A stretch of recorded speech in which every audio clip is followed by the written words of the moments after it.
Good evening, everybody. It's a pleasure and honor for us today to have among us Dr. Raghunath Mashelkar.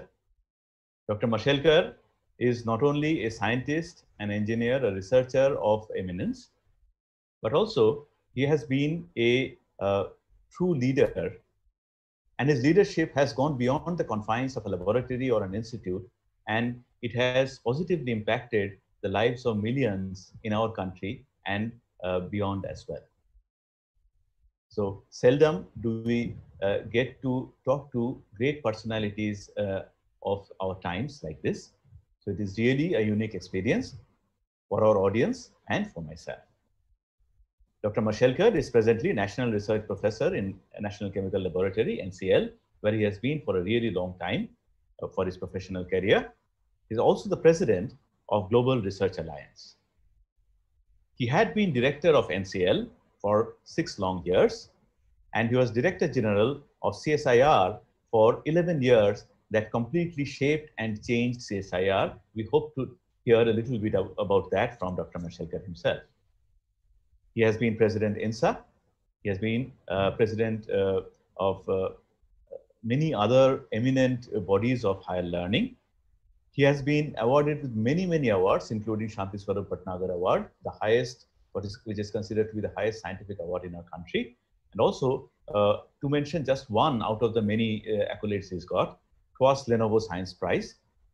He has received all the civilian awards of our country, the Padma Awards, and he has been the Foreign Associate of National Academy of Science, USA. He is among the very few, he belongs to this elite group who are fellows of Royal Society, FRS, and he has served on Scientific Advisory Committee to Prime Minister and to the Cabinet. There have been as many as 12 highly empowered Mashelkar committees. On the research front, he has worked mainly in the field of mass transfer and geology. He got his PhD working with another living legend of the time, Professor M.M. Sharma, in what used to be Udacity at that time. Now it's called ICT in Mumbai. And then he did a postdoc from United Kingdom. With this very brief introduction of Dr. Mashelkar, who really needs no introduction to us, let me welcome him. Dr. Mashelkar, what a journey it has been. You were born in the small village in Goa, Mashel, and you grew up in a chawl in 𝗥𝗴𝗵𝗵𝗵𝗂𝗶, Mumbai. So could you please tell us a little bit about your childhood and how your remarkable experiences of childhood helped shape your active life later on? Dr. Mashelkar. Yes, thank you. Thank you very much for, first of all, having me on Techfest. I regard Techfest very highly indeed. 24 years of sort of fantastic journey. And this is the first appearance that I have formally in this program, and particularly in this what we call as a virtual world that is the new norm. Well, as far as your question is concerned, yes, I'm 77 now, so I have to think about 70 plus years ago. I was born in Mashel. That is how I'm Mashelkar. A small village in Goa. Was born in an extremely poor family. My father died when I was 6. My mother was illiterate, and she brought me to Mumbai in search of a job. She did practically manual work to bring me up. 2 meals a day was a challenge. I walked barefoot until I was 12. I remember studying under street lights. Tremendous sort of challenges, I would say. And it was the Tata scholarship of just 60 rupees per month at that time is what made me sit here in front of you. I mean, that is how I could basically study. What were the early influences on my life? I would say my mother was the greatest influence. In fact, there is a, in the textbook for 10th standard, there is a lesson on my life which talks about my 4 gurus. And there I describe my mother as the first guru. And what is the influence she had? First of all, you know, in mathematics, I always used to get 100, but occasionally I would get 97. I was quite happy with the 97. She would sit with me and she would ask me, where did I lose those 3 marks? So I was looking at 97, she would look at 3. So the kind of standards she set. Later on in life, certain other things happened because of which she kept on raising the bar. For example, what happened was that, you know, every day it was a struggle for us to, she would go and get some stitching job, we'll get something, etc. And once she was standing in the queue in Prarthana Samaj, there is this Congress house. And when her turn came, they asked her whether she's third standard pass. She, of course, could have lied because there is no certificate, but she had never lied in her life. And she said, no, I don't. They said, we can't give you a job. And while returning, she said, my God, why have I been insulted because I don't have education? So I'm going to give that education to my son, which is the best ever. Usually, I don't know what is the highest level of education. So when I became BChem from the UD that you talked about, I was going to stop studies and start working, taking a job. She said, no, I have found out there is something called PhD. And she made me do PhD.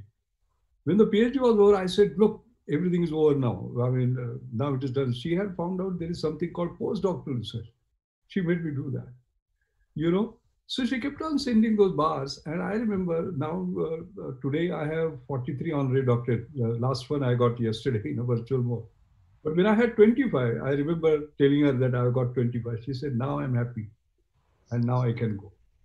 You get the point. I mean, the other influences I had from my teachers, for example, Principal Bhave.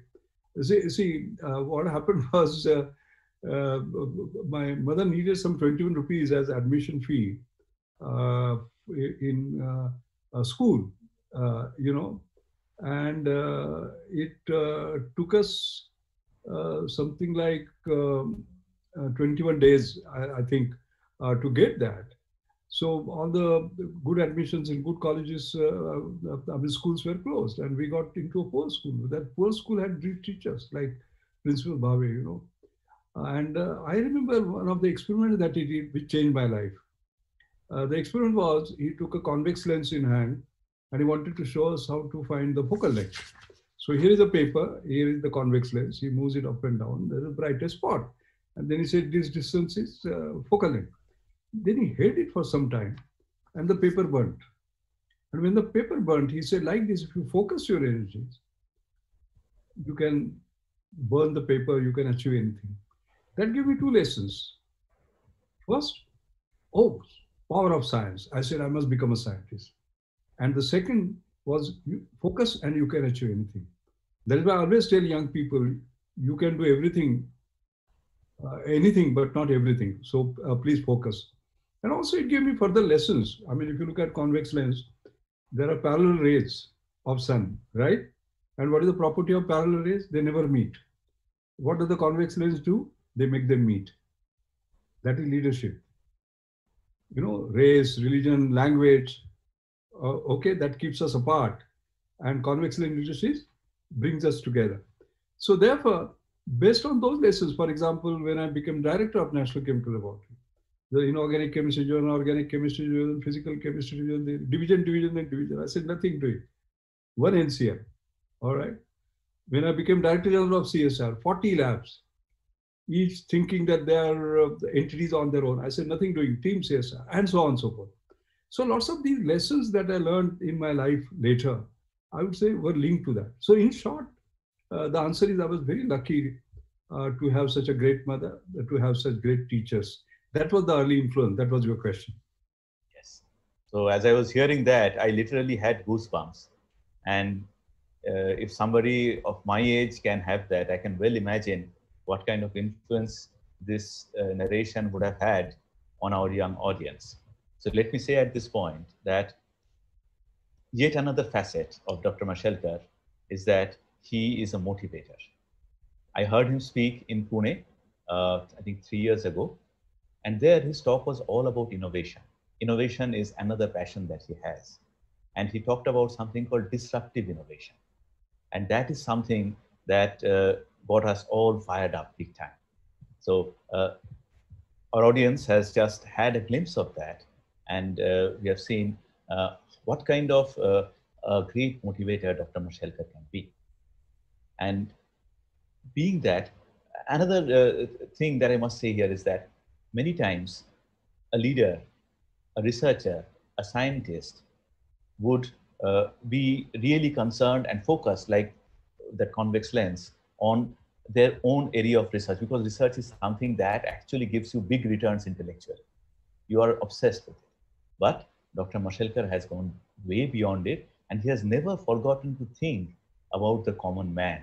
And he's always thought how the innovation would not only benefit the topmost strata of the society, but also would percolate through all. So in doing this, sir, you have achieved so much. You have been a crusader who has taken this case of the ancient Indian knowledge. We have a question about that coming up a little later. And there's so much of achievement, and you have received so many accolades. So, and you have done so many things that has benefited the society. So which of all these, if we ask you to pick one achievement, one accolade that makes you most proud, most happy, that you most cherish, what would it be? Well, I would say it is like this. If you have 5 children, which is your most favorite? All 5 Exactly. are my favorite. You know, so in a long journey, I have done a number of things and very proud of them, basically. But it is interesting. I think to the audience, I want to say that many times we say either pure science or its application. The two don't go together. According to me, high science and application can go together, and it can make a difference to the society. You mentioned about Lenovo Science Prize. This is a $1 lakh prize, by the way. And this is considered as a kind of a mini Nobel Prize for developing world scientists. And I'm very proud that I was the first Indian to get it just a couple of years ago. Not a couple of years, 2019. Now, the basic issue is that I got that for doing high science, by the way, not application. All right. We were the ones who created a number of breakthroughs in terms of looking at those stimuli responsive polymers, finding out the molecular basis of what are called as volume phase transition. They suddenly collapse, suddenly expand, and they can do sort of magic, and it has had a sort of major impact. You must be hearing about Bob Langer, from Moderna, who is creating this new breakthrough vaccine, basically. In his lab, the work and breakthrough that we had, for example, on some magic that we had found in our polymers, in his lab, actually that work was extended, So that is the kind of impact that we have had. But at the same time, science must benefit the society. So I remember when I started, there was this magic of you take 1 gram of polymer, put it in water, and it can absorb 100 gram, 200 gram, 300 gram of water. They were called super absorbing polymers. So we went into the science of why do they absorb, and did molecular modeling, the statistical thermodynamics, and the rest of the science. But its application we developed. For example, as you know, in India, rains come and they don't come for 2 weeks. So the seeds that you have sown, basically, without water, they just die away. So we created applications where the seeds could be coated by such super absorbing polymers. They're put in the soil, rains come, they absorb it. And even if the rains don't come, that absorb water, 1 gram picking up 100 gram, as I said, that actually keeps on supplying that. And then it is saved, this thing gets saved. And applications like that, we actually developed, which benefited Indian agriculture. We called it Jala Shakti. Jala is water and Shakti is power. So this was a magical material which could basically do that. But in short, what I'm saying is that the science and its application. Similarly, my Bhatnagar Prize, you mentioned about Bhatnagar Prize, okay? And I remember I got it for another area, which was computer modeling and simulation, by the way. All right, I got into it early for reasons that I'll explain a little earlier. But I used that knowledge later. For example, when the Bhopal accident took place, I was there In 72 hours, I was the technical assessor for the inquiry commission. I was in charge of finding out what are the reasons. And we used that powerful tool of modeling and simulation to find out why did the accident took place. Or for example, Maharashtra gas cracker complex, 32 people died with a blast. We use modeling and simulation to basically do that. Central point is like this. There is only science and its application. Okay? There is nothing like science versus application. Either you are an applied scientist or a basic scientist. In my life, it has been kind of a seamless journey. And it is exactly this philosophy, perhaps, that prompted you as DG CSIR to bring about the phenomenal change that you did in CSIR over the 11 years. So what our audience would perhaps like to know is that, how was it? What was the motivation for you taking up this Herculean task? What were the challenges, and how actually CSIR changed for the better under your leadership? So could you please tell us about it? Thank you very much. I have only done one job in my life, by the way, which is CSIR. Whatever I am is because of CSIR. It's like my second mother. CSIR had 40 labs. It's a great institution, basically. But our major challenge was that 40 labs thought that there were 40 different labs, entities, etc. I said, nothing doing. Team CSIR, one CSIR, all right? 2 labs used to fight with each other. I mean, in a sense, supposing there is a client, they will quote, different sums of money for doing a job and so on and so forth. I said, nothing doing. We have to come together. And I'm very happy to say, by the time I left, there were projects where in one project, there were 19 labs which were working together. So it was Team CSR, one CSR. And in fact, I remember the directors' conference that we held on 11 May 1998 in Bangalore, where we had, as a matter of fact, these people, all the 40 directors signed, India matters to us, and we want to matter to India more, as a Team CSR. The slogan was Team CSR. In fact, I got unfair benefit of that. There was a Business India cover story. I think I'm the only one who has appeared on Business India cover about the CSR transformation. Jan Narlikar, in his book Scientific Age, he lists out the top 10 achievements of Indian science and technology. He starts with Ramanujan, then S.N. Bose, Meghnad Saha, etc., C.V. Raman, and so on, and then Green Revolution, and finally, his 10th one is CSR transformation. And why was it important? Because at the end of it, we are a council of scientific and industrial research, So it is not only advancing knowledge, but using it for the good of the people, so as to say. And therefore, we change the total transformation in terms of evaluating our impact, in terms of the difference that we're making to the society, the jobs that we're creating, and so on and so forth. So the performance indicator. Also, we raise the level of our aspiration. Why should we be always doing reverse engineering, copying by having outside technologies? How we can ourselves create technologies which are ahead of the world. Patenting culture. I'm very proud to say CSR brought that patenting culture in India. In fact, I remember in 2003, CSR, among the top, of course, this table was for Asia only, the PCT applications, Patent Cooperation Treaty applications, there was a list, and CSR was number 1 in 2003. Afterwards came Samsung, afterwards came LG. You get the point. We talk about Huawei today. Huawei was 7th on that, and CSR had top. 62% of the patents granted in India, US patents granted to India, were CSR. So CSR was a leader in demonstrating, what we can do by creating our own intellectual property, etc. So there is a lot of supply message, and I'm very happy to say the way CSR is being led by Shekhar Mande today. It is incredible the kind of leadership he has given, and the same Team CSR spirit. Because when the pandemic came, we didn't know what was this biology. We didn't have, let us say, point of care diagnostics. We didn't have vaccines. We didn't have ventilators, or didn't have means we were still importing or people. Yeah.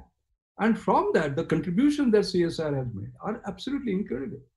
Today in each of these areas that I'm basically talking about, today we export PPEs from an importing sort of country, or the kind of breakthrough that Institute of Genomics and Integrative Biology has, like pregnancy test, which is on a paper strip. They have created a paper strip by using CRISPR-Cas9, which is, that won the Nobel Prize this year. They have used it. And not 2,500 rupees, just 500 rupees, you see. So, so that is the kind of impact CSR continues to make. And I'm very proud to see the way they are moving. So talking about patents, you also not only, if you can get some patents, we are happy, but one major contribution that you have made really is that thanks to you, the way patents are looked at has changed. And that has been a major impact of these court cases that you fought valiantly to protect our IP rights on haldi and basmati rice. So that is another very fascinating chapter of your life that our audience would like to ask. And there are two parts to this question. One is, how was it fighting these global giants and getting this entire idea of patents changed to be more fair? And the second thing is that something like curcumin in haldi.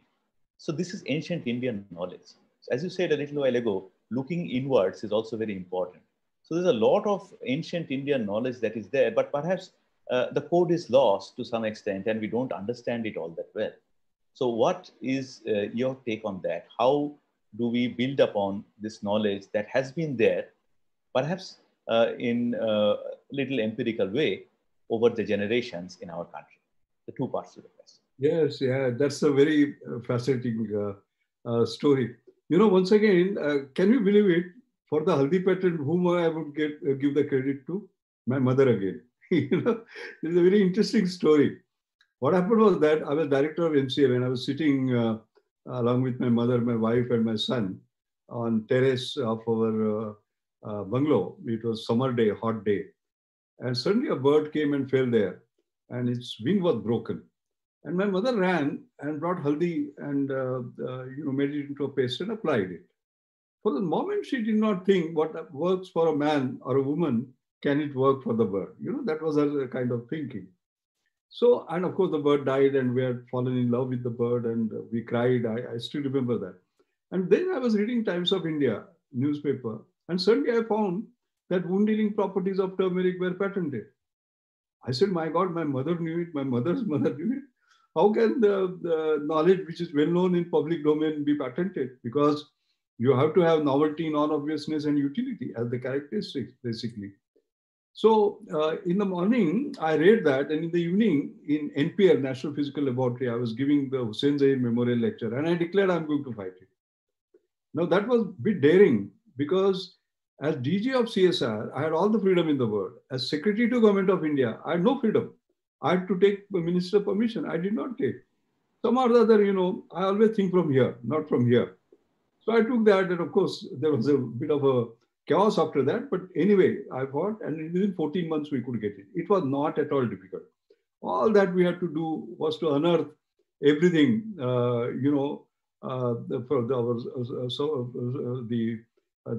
were things in Sanskrit, in Urdu, there were research papers and so on and so forth, and we proved that this was known. So that was a very easy battle to fight. The difficult battle was basmati.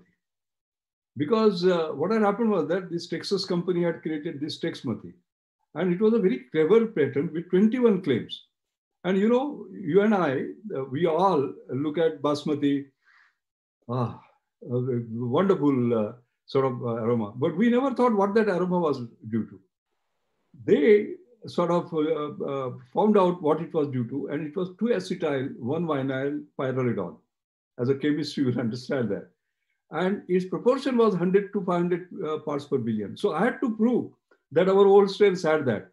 And we lost, we had to spend quite a bit of money to set it all up and so on and so forth, but we went.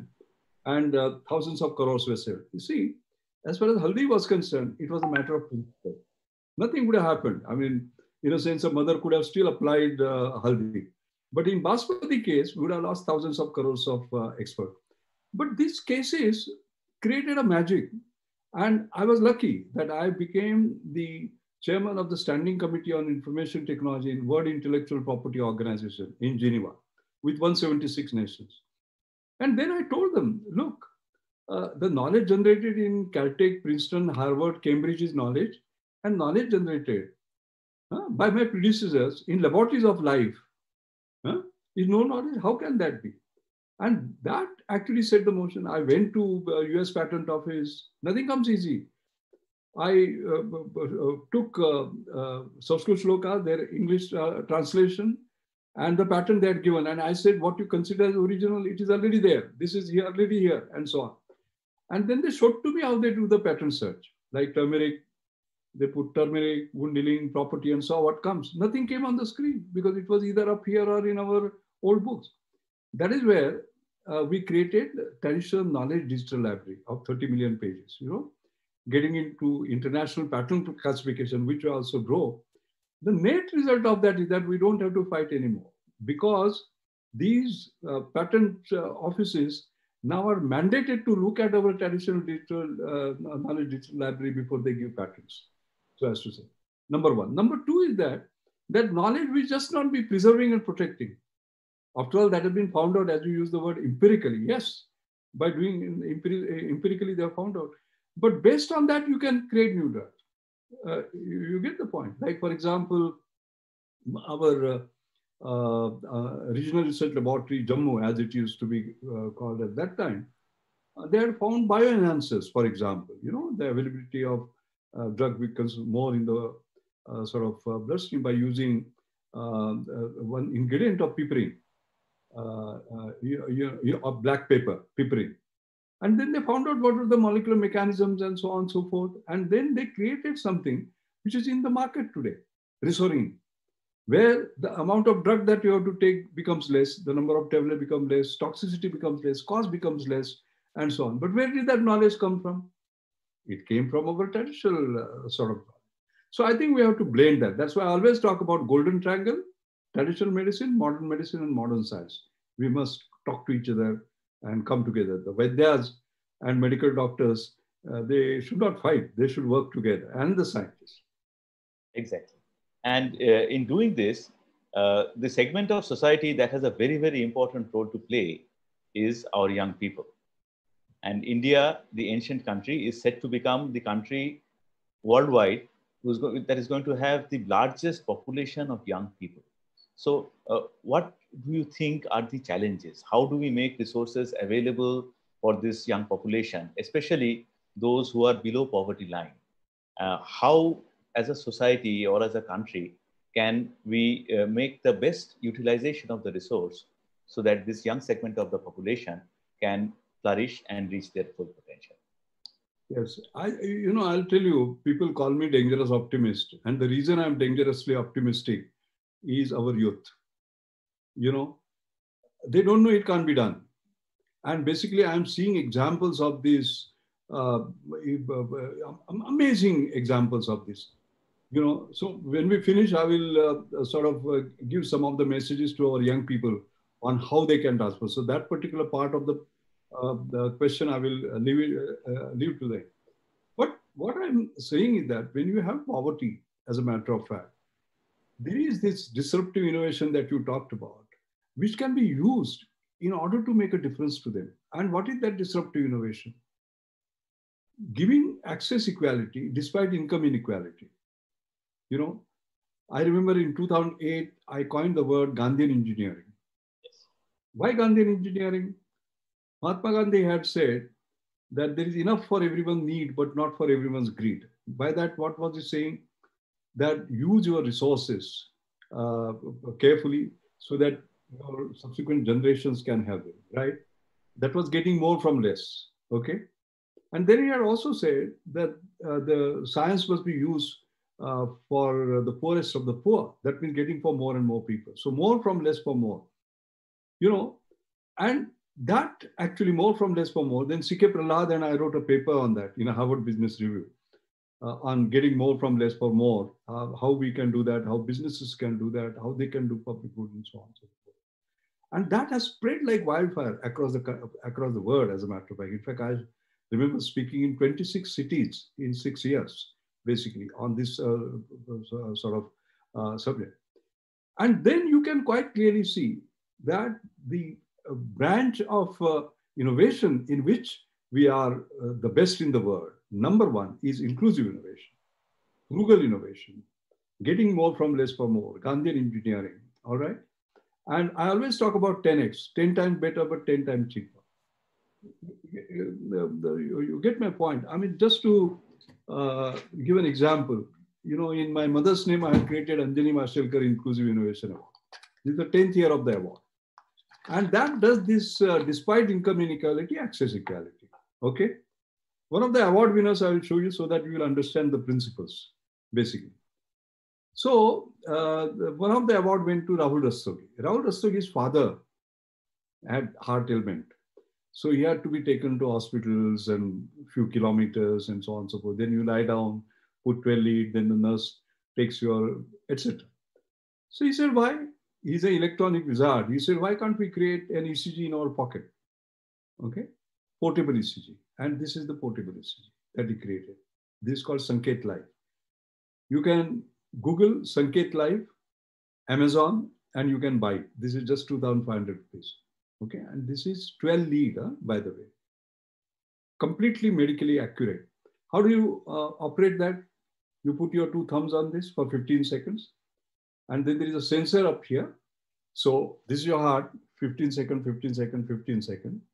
15 second, 15 second, 15 second. You get the point. And within 3 minutes, if you're downloading an app, your ECG will go there. What does it mean? Supposing there is a woman in a village, old woman in a village, and she has heart pain, and you have to take a ECG. You will put her in a bullock cart or a scooter and take her a few kilometers. You don't have to. Just use this, and she will get expert advice from the best. Similarly, we have given award to somebody who does what is called as eye breast. You know, when you have breast cancer, for example, in $1, he has created a high-tech system by which by scanning it, you can, in a few minutes, get to know. So you don't have to go through the painful process or, you know, whatever. And similarly, if you look at I have created Anjani Mashelkar Foundation. If you visit the website, you'll find the 13 winners that you have got. And this year, I created additional award for pandemic, you know, coronavirus pandemic, for people who have done it. And that award has gone to the sort of an incredible innovation, DOSI, because we are running short of ICU beds, as you know. All right, people are dying as a result of that. What he created was that he used IoT. Basically, you slip it under the bed, okay? And 7 of your vital parameters can be sort of measured remotely. Done at 5% of the cost of what you will do in a sort of ICU ward. You know, complete digital re-engineering like this. So I think the main point is that you don't have to be poor. As long as you give access to education, access to health, access to financial services, by doing more from less for more, despite income inequality, creating access equality. That would be my say. And that, in fact, is perhaps more relevant than ever in this present time, when we are going through this pandemic that has been like more disruptive than anything else that we have seen in our lifetime. Absolutely, absolutely. So everything has changed. IT, education, we are having online classes. So, and that people are talking about digital divide. That is where perhaps we request your comment as well. What do you think as we adjust to the new normal? How do we convert this apparent very much of a disadvantage that we have? How do we convert that into an opportunity? And how do we come out stronger from this present situation we are going? No, I would say yesterday I gave a convocation address when I received my honorary doctorate, my 43rd honorary doctorate. It is called Reinventing India using 3 Ds. What are those 3 Ds? Digitalization, decentralization, and decarbonization. And they're all linked to each other, if you just think about it. All right?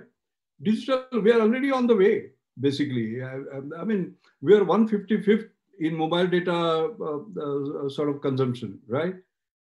We jumped to number 1 within few months, actually. 2G took 25 years. 4G LTE was done in 3 years. And now we are talking about 5G next year. Mobile data, I mean, financial transactions by mobile, we have become number 1 now, suddenly, in last month, etc. So we are moving very rapidly. So simple answer to your question is digital re-engineering. And I give you the health example. Education, you already know, basically, how it is being done. And everything else has to be basically transformed. So I think if you do digitalization, basically, you will have decentralization. Like work from home is decentralization. 1,000 people are not sitting in one office. You get the point. Businesses will be, and similarly decarbonization, because automatically all these activities will lead to, because we are talking about climate change. So I would say the magic is in these 3Ds, applying these 3Ds to move India forward. Great. So this has been a fascinating dialogue. We are coming to the end of it. As icing on cake, to conclude, I'll request Dr. Mashelkar, what is your advice in general to this young, intelligent, aspiring audience that we have? Yeah. Oh, well, it's a very simple one. I call them 5 Mashalkar mantras, you know, and they are from the book of my life, not these books that you see behind, not by reading those, what I have experienced. I hope they'll be useful. So listen carefully. These are the 5. The first is aspirations are your possibilities. Keep them high.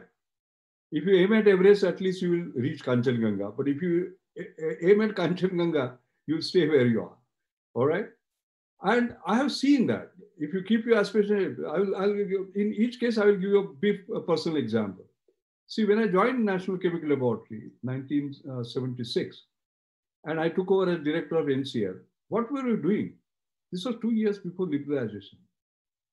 We were doing import substitution, copying, reverse engineering. We're not ahead of the world in terms of new knowledge, new technologies, or breakthroughs, etc. So I remember 1st June 1989 when I took over. In an auditorium of 540 capacity, we had 1,200 people locked in, you know. And I remember addressing them. And I said, National Chemical Laboratory will become International Chemical Laboratory. We'll export our knowledge to the best in the world. And I'm being a polymer person, I talked about General Electric. Maybe we'll license our patents to them. And I remember a young man came to me and said, sir, do you know the General Electric budget is 2.5 times India's R&D budget? I say, it is not the power of budget, it's the power of ideas that matter. Okay. And since you talked about G, we'll take on G. And I remember we changed the complete culture, not publish or perish, patent, publish and prosper. NCL was the pioneer in this. And I remember the 3 US patents that we had, as a matter of fact, we licensed them for close to $1 million in 1991. That was the first reverse transfer of technology. And to whom? To General Electric, who was a leader, 40% market share. The same laboratory, which was doing reverse engineering or copying, became sort of a leader. Okay. So that is because the aspiration was, we'll not remain a national chemical laboratory copying reverse engineering, but we'll become international chemical. That's point number 1. Second, I want to particularly tell the young people, like instant coffee, there's no instant success. There's no substitute to hard work. I'm 77. I do 24/7, by the way. Week after week, month after month, year after year, and I will do so till I breathe my last, all right? So I would only say that work hard in silence, let success make all the noise. That's all. That's my second lesson. The third is perseverance, okay, is most important. And I think the brilliant example I will give you will be very recent. You know, we talk about all these breakthroughs that we are talking about, you know, mRNA-based vaccines, both Pfizer as well as Moderna, they are mRNA-based. You know who is the originator of mRNA? That is Kathleen Kerouac. She was a Hungarian person. In 1978, She started working on that. And complete perseverance, by the way. And what she had to suffer through, by God, her biological lab was closed. Nobody believed in mRNA. In Pennsylvania, she got university. She got an appointment. She was demoted. She wouldn't be given grants. She would be insulted. I mean, all sorts of things happened. And today it is that, and she didn't live for 40 years, basically, you know. And today the world will breathe simply because of the breakthrough that she had. So that's why I always say, perseverance pays. It is always too early to give up. Winners are never quitters. Quitters are never winners. And when you look at fail, FAIL, look at it differently. It is first attempt in learning. First attempt in learning. Your best guru is your last mistake, and learn from it. That's my third lesson.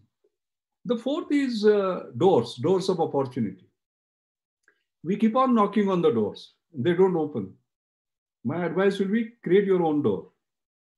Now you will say, what are you talking about? I'll give you an example. When I came to MCL, we had a challenge in 1976. I couldn't, you mentioned about rheology. I wanted 𝗣𝗱𝗵𝗂𝗵𝗂𝗵𝗂𝗔 meter, without which I could not have done work. It would take 2 years. No foreign exchange, DGT clearance, not manufactured in India certificate, not like today. So that door was not opening. What did I do? I changed my field, went into modeling and simulation. 77 I started. It takes 5 years of work for Bhatnagar Prize. I got Bhatnagar Prize, 82. Supposing I had sat and waited for door opening, nothing would have happened, right? So that's the issue. You create your own door. And the fifth and the last one is, there is no limit to human endurance, no limit to human achievement, excepting the limits you put on yourself. I mean, we have seen human endurance. That 15-year-old Jyoti Paswan, you know, she drove on bicycle, you know, 1,200 kilometers, 8 days. Basically, what an endurance that girl had. Her father, she sort of took to the village in sort of Bihar. So there are examples like that of human this thing. And no limit to human imagination, you know. So I'll end by telling you a story. Professor C.N.R. Rao is not just a guru, Mahaguru for all of us, Bharat Ratna. And he has been my mentor, guide, and so on and so forth. So when I became FRS, you know, there are only 3 engineering scientists in 3 years, 360 years, by the way. Professor Sharma, my guru, Rodam Nasiya, and myself from India, who have become. So that was a great honor. And to me, you know, when I was studying Newton's laws of motion, I did not realize that one day I will sign in the same book where Newton had signed. When you become FRS, you have that privilege. So it's such a great honor, you know. So I phoned up Professor Rao. I said, sir, I've become FRS. I thought he will say great. He did not. He said, not bad. I was very disappointed. Then I became American Academy of Arts and Science, you know. After 1780, I was only the 7th one, basically.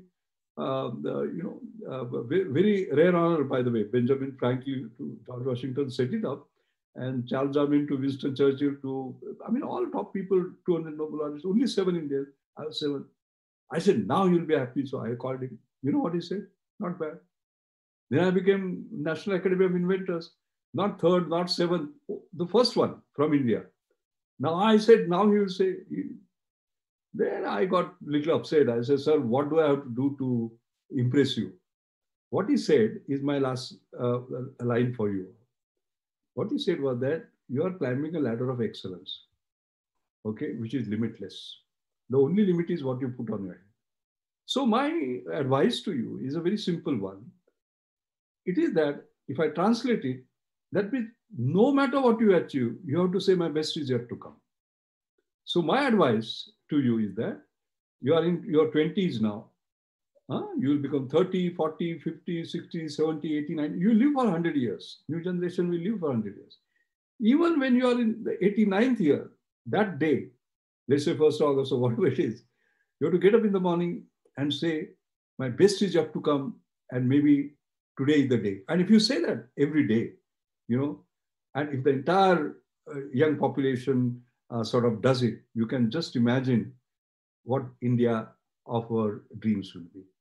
We'll find the rightful place in the Committee of Nations, which is right up there. That was absolutely fantastic. And that has really set the goal as high as it should be for our very talented, promising young population. I'm sure that all of us have been immensely inspired by this interaction we have had this evening. And I'm sure that we walk out of this interaction with a very different level of energy, having met this boy that was studying under the streetlight in 𝗥𝗴𝗵𝗂𝗵𝗂𝗀 to the stalwart that he is today, inspiration for generations, not only scientists, but also everybody around in the world. And I hope that the message that we take from here is that we should never be content to remain as we are, but every day we should try to add something to our store of knowledge and of skill, and taking the example of Dr. Mashelkar, something finer to the store of goodness. These lines are from a prayer that I used to recite as a boy in our school, but these came to my mind after talking to him this evening. So our interaction comes to an end now. Thank you very much, Dr. Mashelkar. It was wonderful talking to you. Thank you, everybody, those of you who have been with us this evening. Have a great evening. Stay safe.